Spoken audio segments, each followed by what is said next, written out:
here to talk to Julie and Ray. Good job. All right.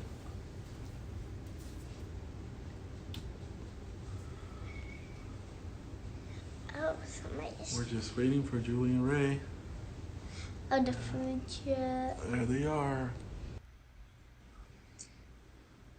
Oh, them send. Clap, clap, clap. You see us?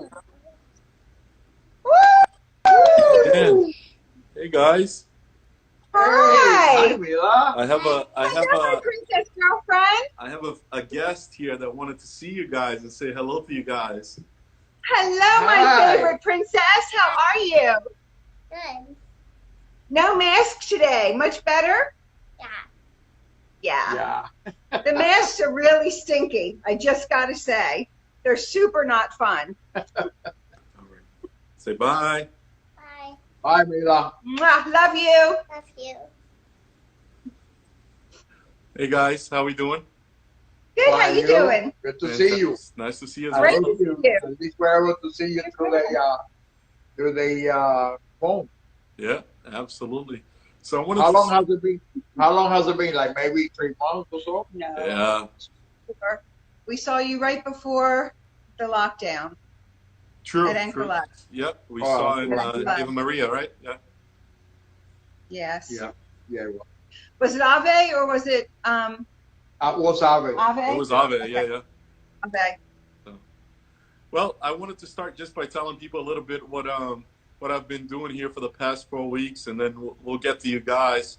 So I've been thinking of I was thinking of different ways that I can help out our community here in Southwest Florida, and I have a big following on Instagram, and I thought the best way that I could use is the best thing I could do is use that platform to help out local businesses, right? So by allowing local businesses to showcase their business, tell us a little bit about themselves, tell them how they're handling with the current situation that we're all facing. Hopefully, it would help them get business in the door. My goal was if I get them $1 from doing one of these videos, I've sort of done my job in helping out, right? So decided to do these. It's been about 4 weeks. It's been really cool. I've met a lot of new people. Have also learned a lot about the local businesses here, which is really, really cool. And have that sense of accomplishment in helping the community that I live in as well, right? So it's been really, really cool, and I'm already booked up 2 weeks in advance, and I plan on continue doing this as much as I can, helping out people. So, but that's enough about me. I kind of want to talk to you guys. And by the way, I got my shirt on too. I'm representing too. But I wanted to get to you guys and learn. Obviously I know a little bit about you guys. I feel like we're family and we're close. But not everybody watching knows. So I wanted to learn a little bit more about Julie and Ray. If you guys could tell us a little about yourselves. Well, it happens to be that even though I look like the rabbi, I'm the Cuban. The Cuban one of Jewbans. Everyone thinks I'm the Jewish one until I open my mouth and they hear my accent. But I was working in the corporate world, and then I retired. I will say about what? A little over 5 years ago. Yeah. Yeah, we're 5 About years. 5 years ago. And we always, cook for our friends. We enjoy cooking for our friends, and when we gather, people ask us, hey, do you mind if you bring something, that you guys cook? And I always, I learned from my grandmother how to cook basic stuff. That when I moved by myself, the first thing that they taught me is, listen, I don't want you to depend on fast food. This is why you make this and that. And I was able to develop my cooking skills from there. And we've been doing full-time business for over 5 years, Awesome. and here we are. He's the Cuban part of Jewbans. I don't know if everybody caught that, but we're Jewbans Deli Dally. And Jewbans is taking Jewish and Cuban and just smushing them together. And And so I'm the Jewish part, he's the Cuban part. And all of our food comes from traditional family recipes that date back over 100 years. And so they've been passed from generation to generation. And so what we do is comfort food, all the favorite Jewish foods and Cuban foods. And then some we even smush them together and twist them together. Awesome. And what about you, Julie? What is your background? What did you used to do before getting into this? I retired from corporate America as well, sales and marketing with Marriott for the majority of my career. And when we retired, something that we had always talked about, just kind of kidding around, was wouldn't it be fun to open a Cuban and Jewish restaurant?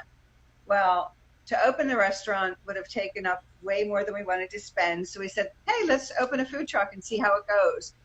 And God has blessed us to the point that it's more than we can even handle. So we've kind of enjoyed this little slowdown for a month and gave us some time to catch up and catch our breath. Because, well needed. Well needed, because it has been, like you know, and most of our customers and friends know, it has been nonstop from the beginning. Awesome. And so, you know, just you kind of touched upon a little bit, but I wanted to see if you could elaborate a little bit more. How did you guys come up with the idea? Obviously, you mentioned you've been cooking for a while and you have, you know, dishes that have been passed to a generation. And instead of going to a restaurant, you decided the food truck. But how did you pick? Well, you know, I assume that there's a lot of recipes that were passed down. How did you pick what to put in the menu? What, you know, and obviously it changes from time to time because there you have specials, but you have sort of the staple ones. And how did you go about picking those?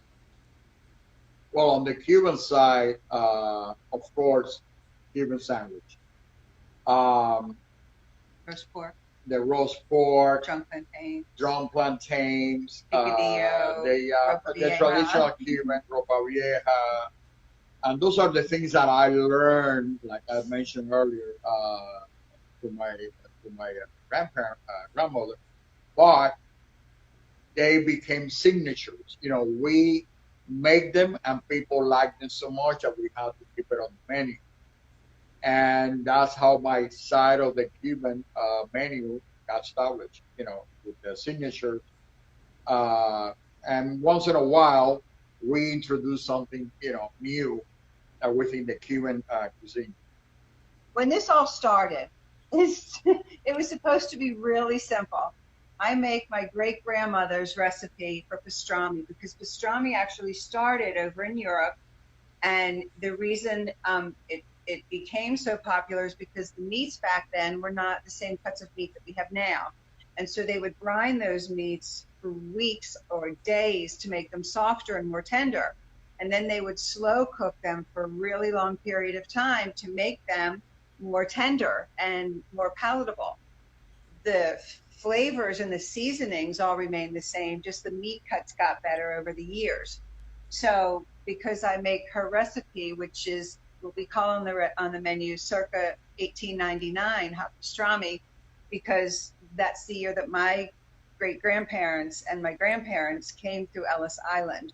So our original concept was we were going to open up the food truck on the beach and sell two items, Cuban sandwiches and hot pastrami.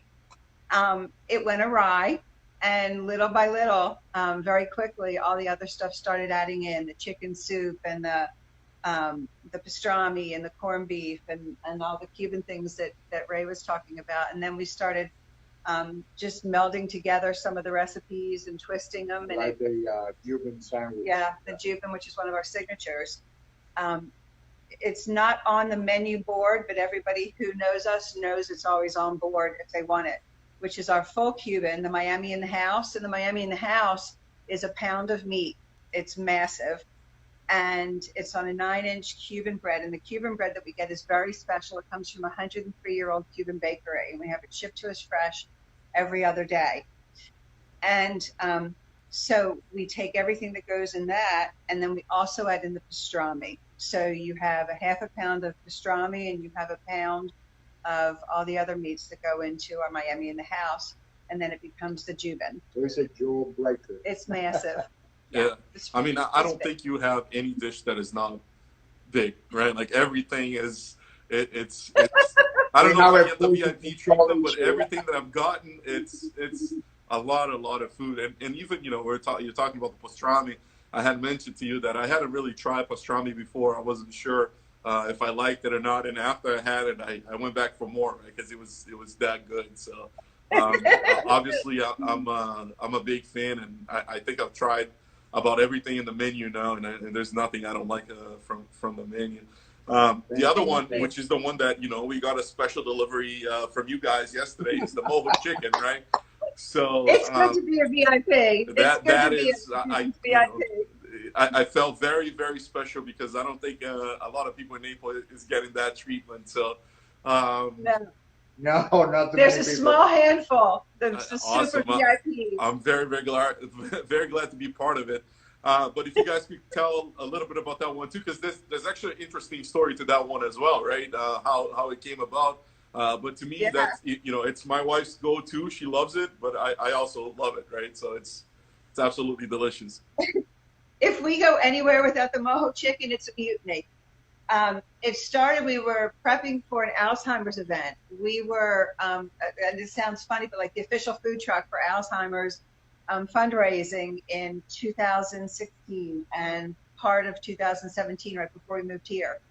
And we were prepping for a big fundraising event, and we were at the commissary, which is the commercial kitchen that food trucks typically store and cook everything, for those who don't know. And all the power went out. And we called the power company. I'm sorry, in the midst. Yeah, in the midst of prepping, you know, the cooking, prep. yeah, chopping, getting everything ready. We're in the commissary, and then all the power went out. We called the power company. They said it could be hours. And we're like, oh crap, what do we do? So all we had to work with was a gas grill. And so we looked around what we had. We had chicken, we had all of our spices, obviously, and all of the things we use on a normal basis. So we marinated the chicken, we grilled the chicken. Creativity kicks in. Yeah.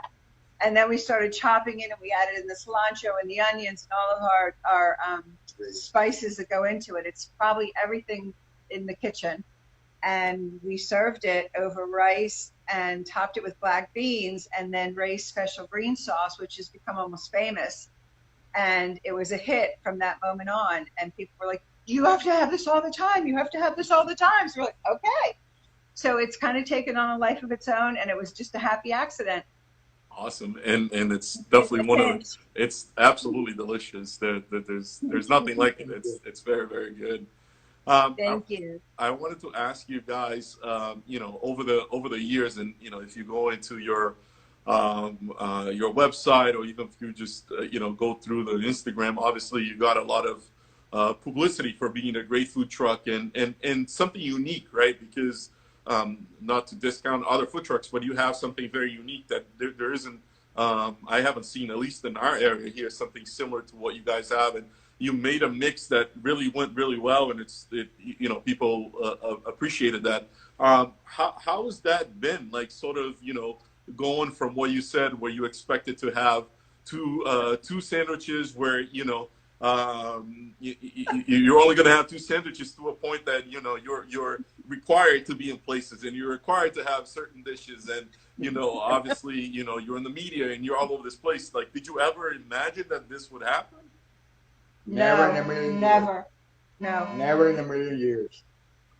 We, you know, we're just Ray and Julie cooking food for our friends and the people that we love. And so all the notoriety that's come with it is so humbling to us. We just recently won Best Food Truck from Naples Illustrated for 2020 and Best Restaurants for 2020. We won in 3 categories.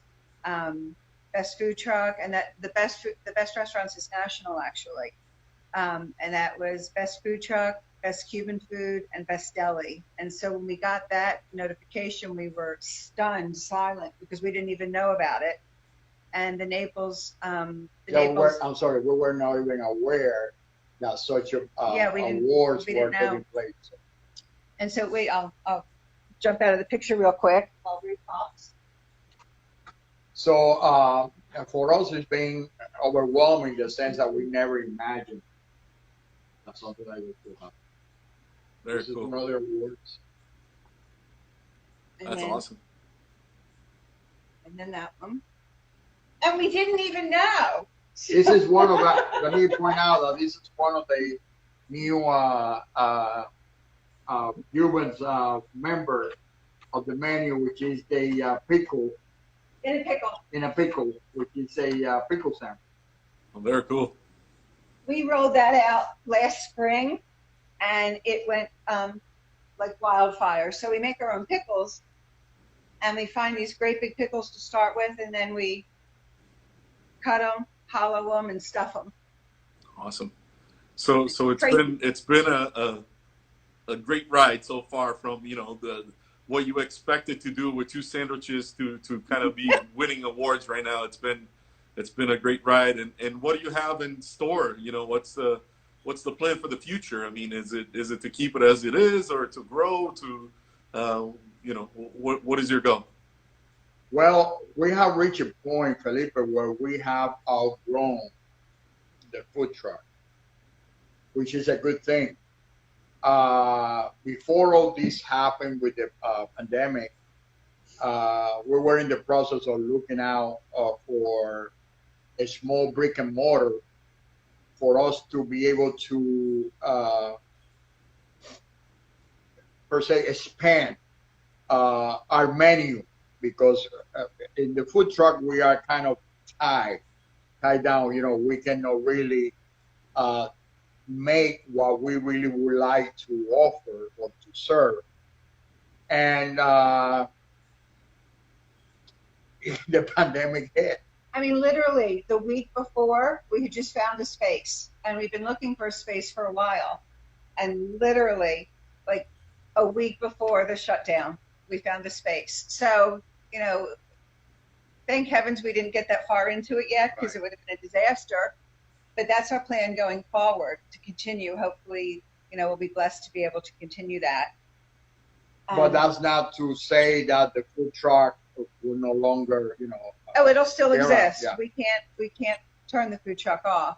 It'll still go and still do events, and absolutely. Very cool. Well, I'm sure for all the fans like me, knowing that you have a place that you can go to, that's awesome as well. And having both, it's even better, right? Because then it gives you even more options as well. So, right.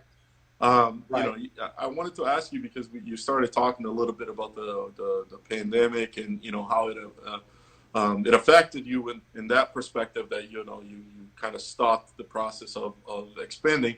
But how else has COVID-19 affected you guys in the sense of business?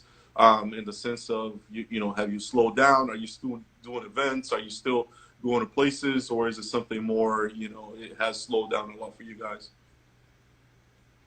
We just changed the scope of our business. We shut the truck down completely because we don't want to get anybody sick, cross-contaminated. We don't want people to be upset that they're gathering, or because our truck is also built a little unique.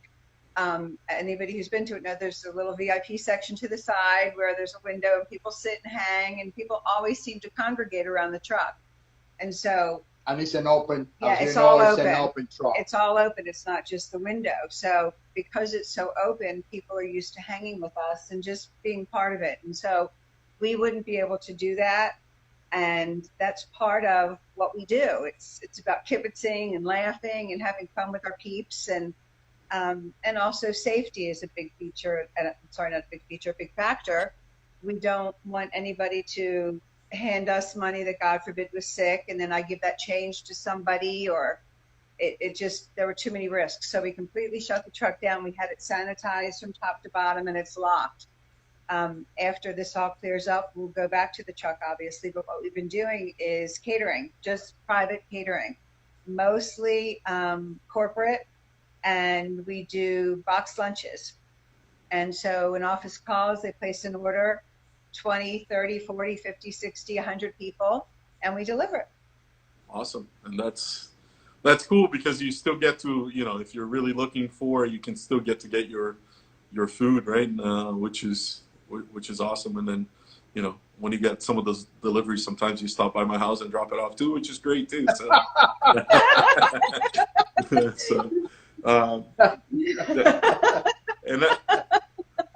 I think we just have created a monster there.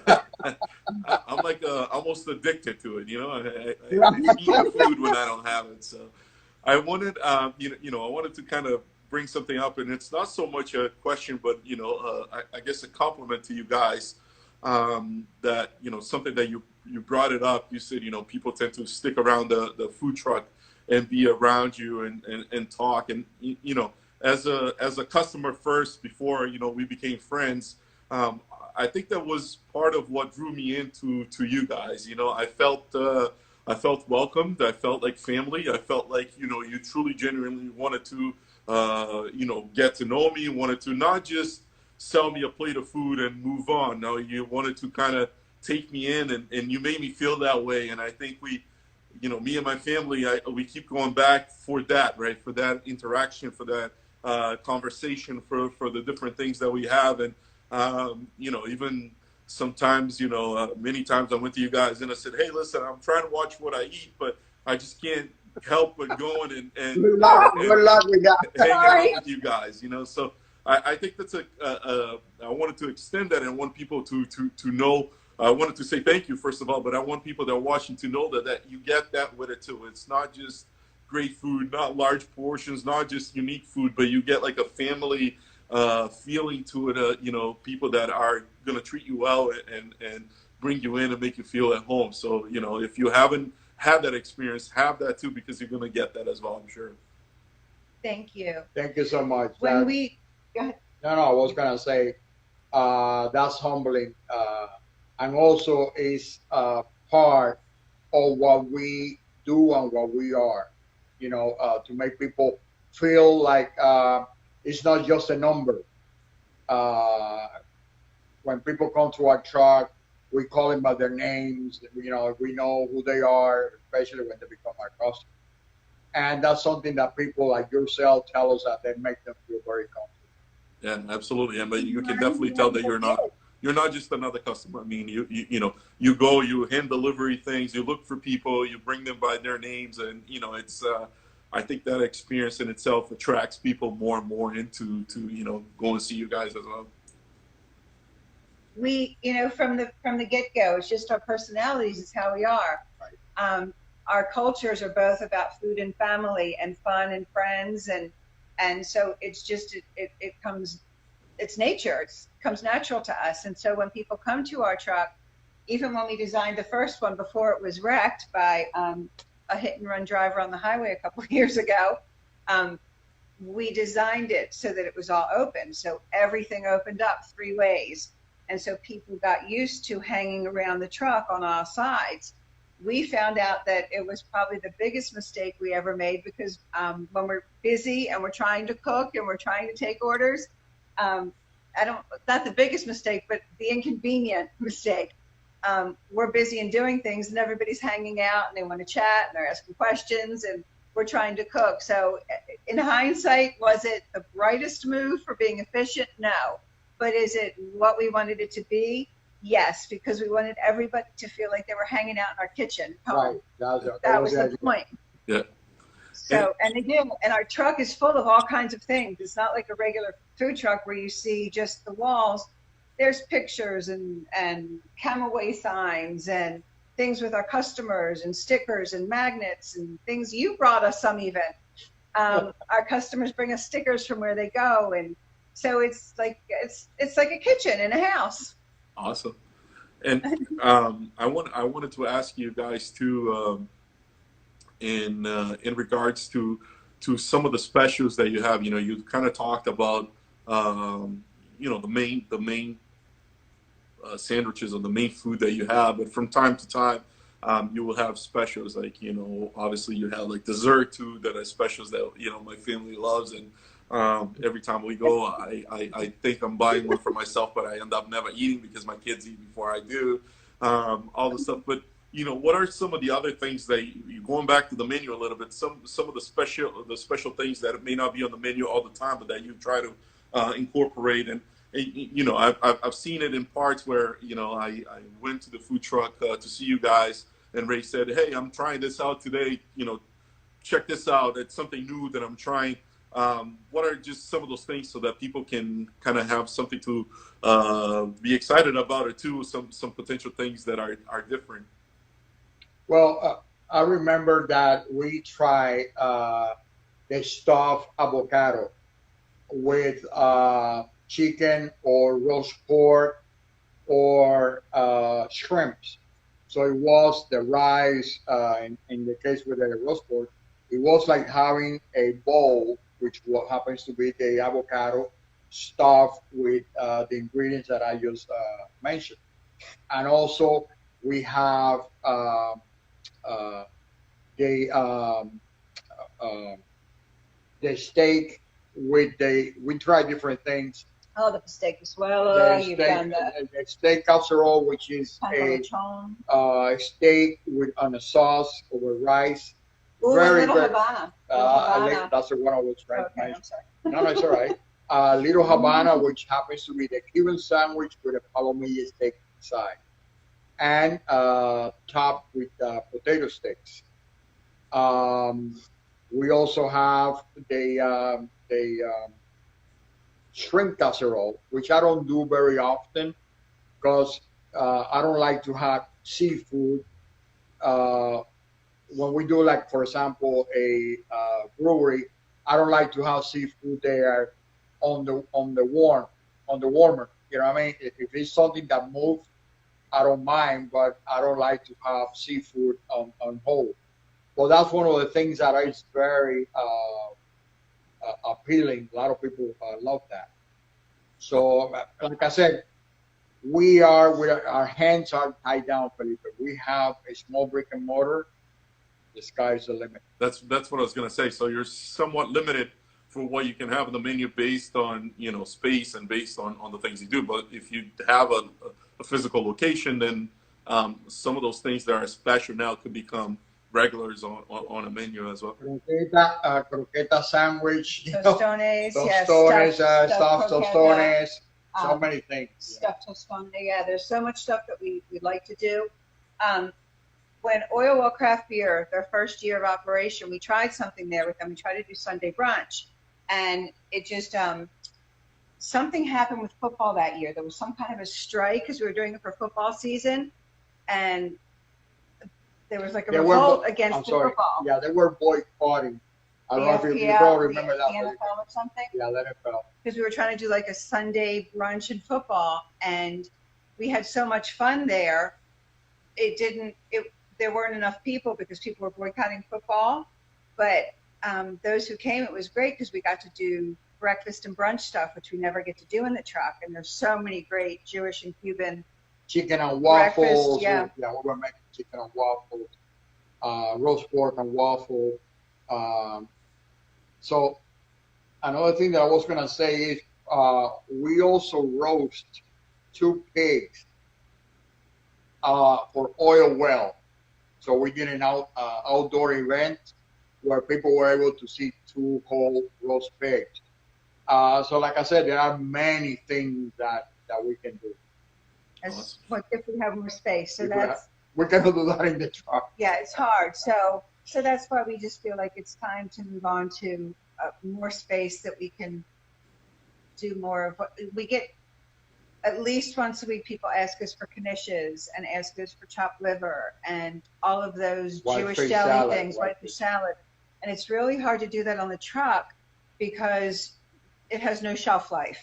So the day you make them, that's it. They're only good for that day. Yeah. And on the food truck, if people don't know that we have white fish salad that day, or we don't have lox, or we had somebody come to Anchor Lab. We were at Anchor Lab a couple months ago, right before this happened, and we had a family come, and he was holding a piece of paper, and he said, all right, we got a really big order. He ordered everything from the website. And he said he wanted 2 quarts of chicken soup. He wanted the brisket. He wanted potato latkes. He went through this whole thing, like 12 different items. I'm like, sir, we're in a food truck. We've only got 8 feet of cooking space.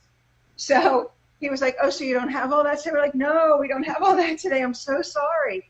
And so we would be able to have all that stuff. It would be like a normal, old school Jewish deli counter Ray's biggest dream is to hang salamis from the ceiling, and he just wants to hang salami from the ceiling, Needles. and salamis and pork and hollows from the ceiling. So if we had a brick and mortar, then we could pack that deli counter in the front where people could come in and buy a pound of chopped liver or buy a pound of Hungry rice, or where we have everything there. So I'm just afraid that if you have it too close to my house, I might be at the place every single day. That's my only fear. Maybe don't do it in North Naples. Huh? Do it a little bit further. I wanted there's two more questions I wanted to ask. So one of them, I wanted you to kind of tell us a little bit where people can find you. Obviously changes from time to time. But where normally the food truck is? Where do you go? Obviously, you go to a lot of the breweries. Are there other places that people find you that are not non-private events, for example? Just so people have an idea to kind of look where to go. I wish we could give you a better answer right now. Usually on our website, we have 2 months out, but since the shutdown, our website, it says closed until further notice for the food truck. But once we're up and cleared and everybody's can work and eat and go out without masks and be around the food truck, and we'll post it up again. We do communities, we do office parks, breweries, private parties. So we can go just about anywhere. And, the breweries that we go to frequently are Oil Well Craft Beer, which was voted 2 years in a row now, best beer bar in Florida. You can find us at Momentum Brew House, which has the best stout, according to Ray. He's actually drinking it now. Cheers. He's drinking his Momentum Stout. I think it's tricked out. Mm-hmm. Anchor Lab, you can find us. We love being at Anchor Lab too, because the people, the staff are so much fun. The Mexican beer, and their brewers are always coming up with new, amazing, yummy stuff, yummy beers and ciders. And so those are the three main that we hang out at. Am I missing any? Well, no. Okay. But if in other words, Felipe, if people want to find out where we are, they just can go and visit our website, and you click on the events, and it will tell you the list of what places we're going to be at and what are we offering that. Awesome. And then the other question I had for you guys, it's in regards, I guess it's more specific to food trucks in itself, right? So obviously, and I think we've had this conversation before, but it will be, I think if I had this question, most of the viewers might have this question too. When you're planning for, to be at one of these breweries or to be in a community, how do you plan for that? How do you know, what to expect, how many people to expect? And I guess if you're going frequently to one place, you kind of have that answer because you know how many people are coming. But if you're going to, say you're coming to my community for the first time, how do you plan for that? Is it a guessing game, or do you have a pretty good idea of, what to expect? Well, usually it's a great question. Right, that's why I'm laughing. Right. It's a learning process, but also you, with time, you, like ourselves, we never cook under. What I mean under is for less people. We always cook expecting more people, so we always have abundantly, amount of source of food. But it's a learning process. But with that said, something that we should probably let everybody out there know, because it's with every food truck, a food truck's goal is to sell out. We don't want any food left over, because leftover food is garbage. It's not like being in a restaurant where you're in a very controlled atmosphere and everything is temperature controlled every minute of the day. Once something leaves the commissary, some food trucks are able to cook everything on a truck. We're not, because we're brining meats, we're brining pickles, we're marinating and roasting porks, we're marinating chicken. So we have to have that space, because we can never do all of that in the truck. And then the pork roasts for Even, 5 I'm hours. sorry, even though our truck Is licensed for that. is self-sufficient. In other words, we can cook everything in our truck. What it will take, for example, if I'm gonna roast the pigs that I roast for the sandwich and the roast pork, it takes about 4 hours. It will be 4 hours cooking with the propane from the truck and so on and so forth. So we do it in the commissary. And the pastrami and corned beef cook for 12 to 15 hours. So right there, it's- you know. Yeah. I couldn't do that on a food truck. So, what was you saying? You're talking about when we go to places, how do we know? So a food truck's goal is actually to run out of food. So we plan based on what we believe will be or what history tells us in a community or in a location. And we always take a little more than what we expect to sell. But the hope is that we come home with nothing, because if we come home with food, that's wasted. There are some places that we can donate, but because it's not packaged and wrapped and sealed and fresh from a store, some places won't take it. So we try to donate anytime that we have stuff left over, and we do the best we can with that, because we hate to waste food. It just comes from both of our cultures. So let's say that we go to your community, Felipe, and they give us an idea that we should expect around 60 to 70 people.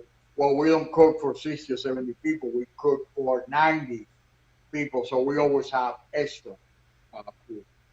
Sounds good. And I'm just thinking of, something that Ray, you shared with me before, is that, you're fortunate enough that, when you do some of these events, that most of the time you actually sell out, right? Or at least of some dish. And then, you're driving home at night and you're hungry, and you might stop to get something to eat, and you wish you had your food. We end up in McDonald's, Taco Bell, and we drive in, and they say, "Can I have a Cuban?" Yeah, and they ask us, "Can I have a Cuban?" I said, "You think if I have a Cuban, we'll be here?" We stopped in the food truck, and we're always in the food truck leaving. And when we wanted pizza, so we stopped for pizza, and the food truck was parked outside while they were making our pizza. And they're like, "Why are you here for pizza when you have all that food?" We're like, "We don't have any left. We don't have one grain of rice left. We don't have anything left." And that's a great problem to have, right? That's the problem you want, right? So Yes, if peeps, if you ever get to a food truck and they're sold out, don't be upset. Be happy for them, because that was the goal for the day. Because we don't want to waste food. Food trucks have razor thin margins. It's not like a restaurant. And so if they're sold out of your item, just be happy and get something else, and they'll make it up to you next time. Awesome. That's great feedback for, I think it's important, because it's a little, like you said, it's a little different than a restaurant, right? You have different space, you have different margins, you have different, you have to guesstimate a lot based on that day as well. So it's a little bit different. And I think someone that just goes, a consumer, may not know that. I personally didn't know until, we started having these conversations, and I learned a little more about food trucks, right? So, not that I'm an expert right now, but You're getting there. I'm not going to name the community, but I will never forget the first time we went. It was like almost 3 years ago, because we're 3 years here now. Here in Naples. Yeah. So it was 3 years ago, and we went to this community for the first time, and we always send a menu so that the property manager can send it out so people know it's coming.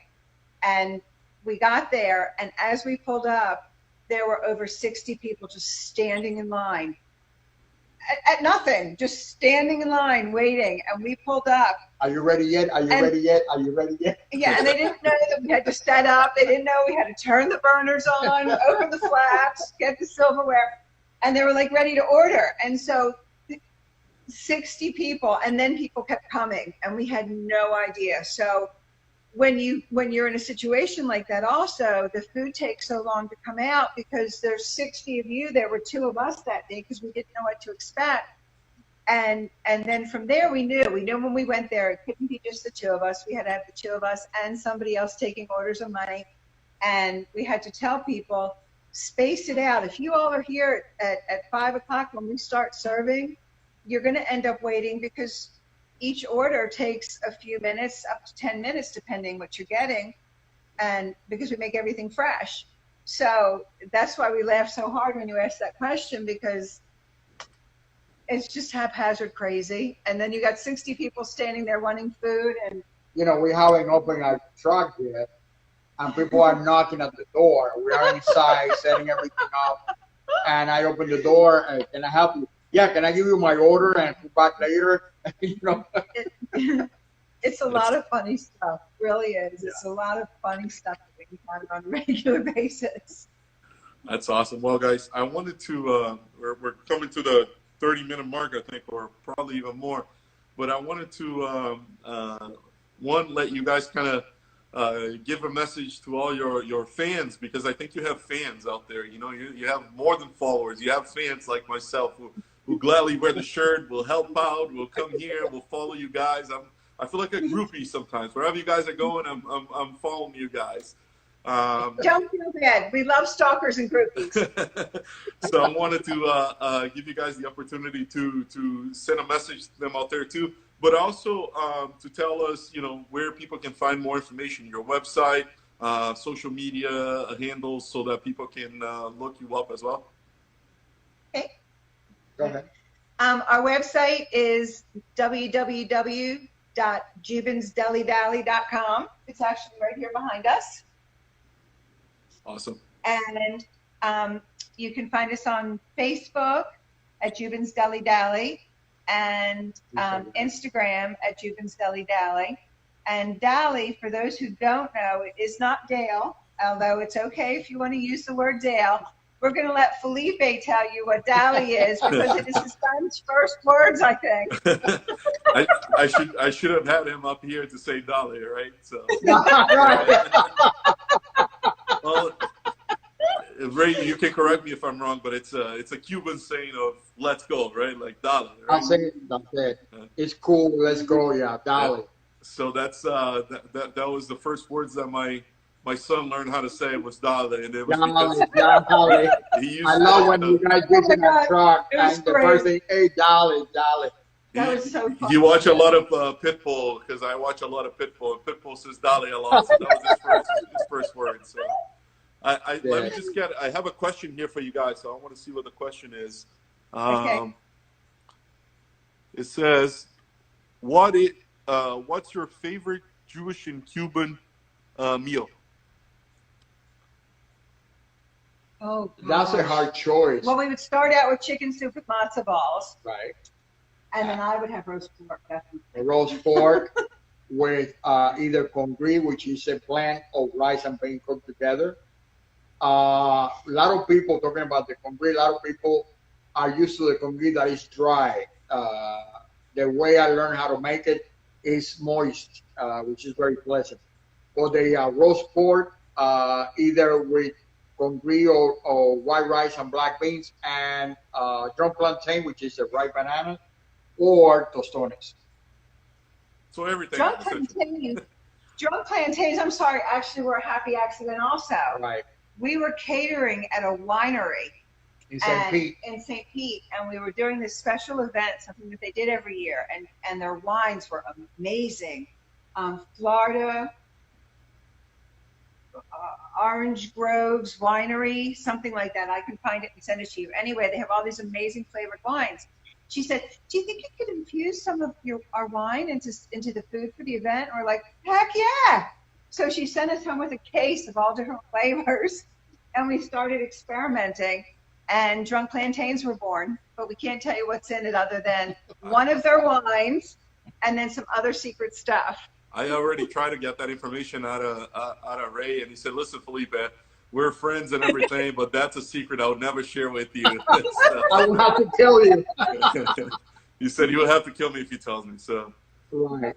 But that was a very fun. That was a very fun day in the kitchen, because we just started playing with it, all the different wines and the different foods, and their flavors are truly amazing. Also, you mentioned it. You know, yeah. Ray, when you do get when you guys do have a spot, maybe I'll work with you to come up with something Brazilian themed for your restaurant. How's that? Why not? Why not? I love Brazilian. We'll add a little Brazilian flavor to it as well. Yeah, that I'm would no, be awesome. I'm no We're chef in. like you, but we can try it together. Hey, You know, we'll make it happen. Don't laugh. Something that we talked about when we do our brick and mortar, once a week we're going to have a guest chef. And because so many of our friends love to cook, and so we want to do something where at least like once a week we have a guest chef night, and we'll let people know what your specialty is. And then when it sells out, it sells out. It is what it is. But it'll be so much fun to have our friends come in, and obviously we're going to have to certify them to do the food safety, but that's not really complicated to do. It's certainly worth the few bucks to do it. And then have our friends be able to make their specialties in our restaurant one night a week. So Like somebody would get like practicing. somebody would like to make some picanha barbecue. I'm sure. I'm sure. I got to get my Brazilian cookbooks out and start reading them and trying them out. So. We have to get our friends who have food trucks to come, like the Brit, we have to have them come do fish and chips, and Sizzle to come do chicken souvlaki, and have just our regular friends too who are food truckers or restaurateurs just to come, because we thought it would be so much fun to have that. Absolutely. I think that'll be great. It'll be well received. Well, guys, I wanted to thank you again for joining me. It's been fun. It's always fun talking to you guys. I'm a big fan of you guys, not only the delicious food that you cook, but you guys are like family to us down here, and we love you guys very much. And I wanted to thank you again for taking the opportunity to speaking with me. No, thank you so much for having us for doing this. And thank you for what you're doing for the community. It's awesome. You're such a rock star. Thank you. All right, guys. Well, I look forward to seeing you soon. Jewbans in the house. I want to know what in the back of your shirt says. What's in the back of your shirt, honey? He's wearing, wait, come over this way, honey. No, stand up straight. My Cuban is bigger than yours. You got the Cuban one. What are you wearing? Big matzo balls Big or matzo balls in the back of mine? Oh, we'll get you don't have a Cuban, we'll get you a Cuban one. It's all right. I like them both. They're both cool. All right, guys. Well, thanks again. We'll talk soon. We love you, man. Thank you. We love you. Same here. Bye. Bye-bye.